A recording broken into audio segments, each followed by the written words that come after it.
All right, we get lots of questions when we're on board, and we see in Facebook groups, on YouTube chats, what is included in your dining on board a P&O ship and what is not. So we're going to dive in and let you know what it is. All right. Okay. What is it? So what is included in your fare aboard a P&O ship? So you have the pantry. Okay, so that is like your buffet. It's like your sizzler and all those sorts of different places. It's roasts, curries, salads, wraps, rolls. Yeah, so it's sort of set up with the 5 or 6 stations that are each themed differently. Yep. And that's open. But it's a served buffet. Yes, yep. So you serve yourself. Oh, sorry. You go up and the person will serve you what you decide that you want. So pantry is open breakfast, lunch and dinner. Yep. I think at breakfast is 6:30 till 10 in the morning. Mm-hmm. And then I think they close. Lunch starts at 11:30 to 2:30. And then the dinner starts at 5:30 till 9. Yeah, although they do the earlier kids' dinner This section. is true. So It's true. from about 4:30-ish, I think it is. So if you've got younger kids that you might tend to feed earlier, Yeah. you can kind of keep that habit. And the Feed menu them, from send them back to kids club, and then you can go and have a quiet meal on your own. All That's right. a good idea. So that is the number one place that you can go all throughout the day, pretty much. It's only shut for those short amount of times, and that is completely included in your cost. Next up is Waterfront. So that's deck 5 midship. Yep, absolutely. It's the sit-down menu sit-down restaurant where you can have breakfast, you get served lunch as well, and you have dinner. So we had Breakfast, you can get like little eggs Benedicts or just bacon and eggs. you still get the big eggs Benny. That was an Angelos breakfast, I thought. I have had it in previous times, but anyway, there is a menu there. There is a menu. Avocado on toast or whatever it may be. So yeah, 7:30 to 9:30, as you said. Then you can go back and you can do lunch as well. So it's not bookable. You just literally turn up and wait. So, but just an FYI, it gets really busy in there. So if you want to, it's open from 12 to 1:30. So highly suggest that maybe even getting there at 11:45 or something and lining up to get in. Because otherwise it could take a little while for them to process people through the line and get them to their tables. Correct. So the Waterfront tends to be just more of a generalist kind of menu. Yeah. Like it's a little bit of spaghetti, a little bit of Maybe a Parmigiana. Yeah. But good food. Yep. Good food. Yep, very your base kind of food line on that one. Yeah. Then there's also dinner. Yep, and so now dinner, what will actually happen with your dining time? So you will either select an early or a late. So it's like a 5:30 to 6:30, and then a 5:30 to 7:30, 7:30 to 9. 9, yeah. So you'll just allocate which one that you want, and and you do that when you're doing your check-in and Correct. online before the cruise. And then when you get on board, you actually will be dedicated a restaurant each night. So on these P&O ships, they do it with Waterfront, Dragon Lady and Angelos. So, for example, we, would select the later time. So we, get on board and it says 7:45, night 1's Waterfront, 7:45, night 2's Angelos, and then Dragon Lady 7:45 that final night. But just be aware, you can change them. You can go to those restaurants and say, look, I don't want to go to Angelos in particular. I'd rather do the other ones. Yeah, so there is a reservations desk at Dragon Lady. You can come and visit there and they'll do all the changes for you. Yeah. Whereas Dragon Lady is the sort of the Aussie Asian fusion. Yeah. So, it's quite nice. And they've, I think they change their menu every sort of few months or so, I think, maybe. Well, they had a change a few months ago. Yes. Yeah, it had been a pretty standard menu for a long time. The pork and watermelon skewers, satay skewers are gone now. They weren't satay. It was just pork and watermelon. Was that? I thought they had. Anyway, so it's an Asian fusion thing. They do. Look, it's not bad food. No, I liked it.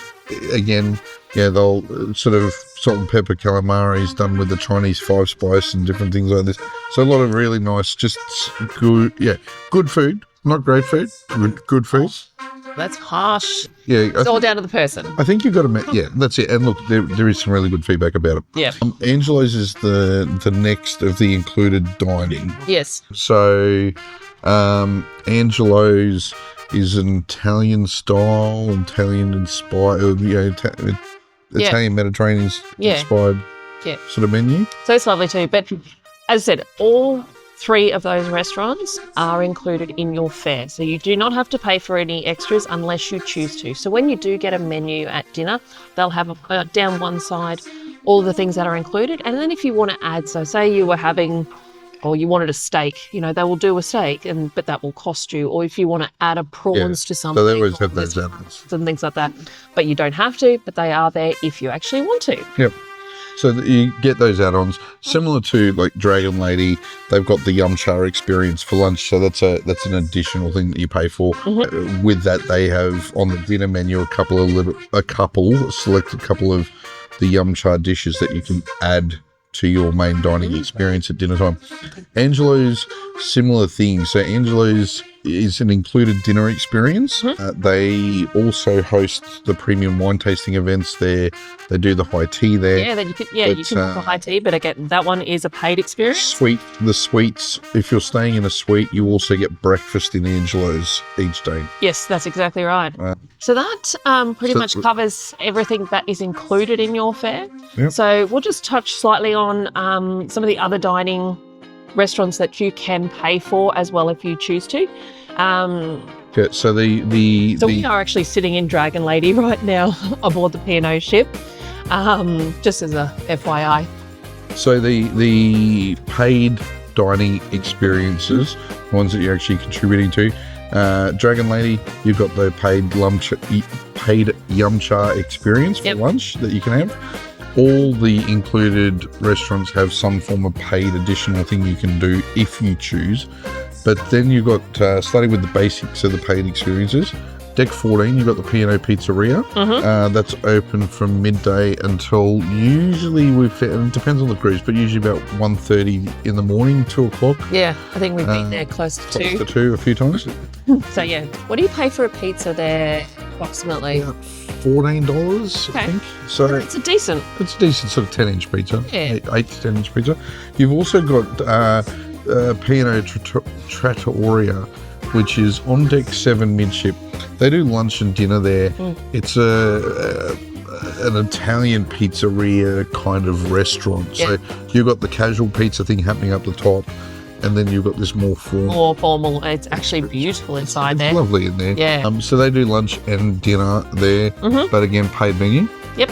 And then the last one, or maybe not the last one, but you've got Luke's Bar and Grill. Yep. So we've eaten there quite a few times on We've had a few different trips, haven't we? Normally, we do it as a special occasion, and we don't just go every cruise. We do find Luke's Bar and Grill a really nice special occasions place. Yeah, absolutely. And then again, open lunch and dinner, but you have to book. All of, same with Trattoria, you have to book those ones in. So just go and see them. Or you generally can pre-book online again before the cruise. So, and these things can be pretty popular. So do make sure that you log in online or give P&O a call before your cruise if you have a special occasion like a birthday, and get the booking done that way. And then the last one's really second last one. You've got the casual dining experience with Luke's. The Burger Bar? The Burger Bar. That's also up on deck 14. That's next to the P&O Pizzeria. Yep. And then also up there, you've got your New Zealand ice cream. Yeah. So you can go and get yourself some ice cream. Again, that one is not included. It's another paid experience. So yeah, just sort of wrapping up, you can come on board and not have to spend a cent if you wish. There are so many dining options, great food. If you choose to, they are all the other ones that you can actually book into. Yep, definitely. You can. You're never short of options when you're cruising, whether it's P&O or any other brand. But some really good options here on P&O Pacific Encounter and Pacific Adventure. So if you like this video, please hit like and subscribe. We love it when you do. And pop anything down in the comments if you'd like us to answer any further questions. Thanks for joining us.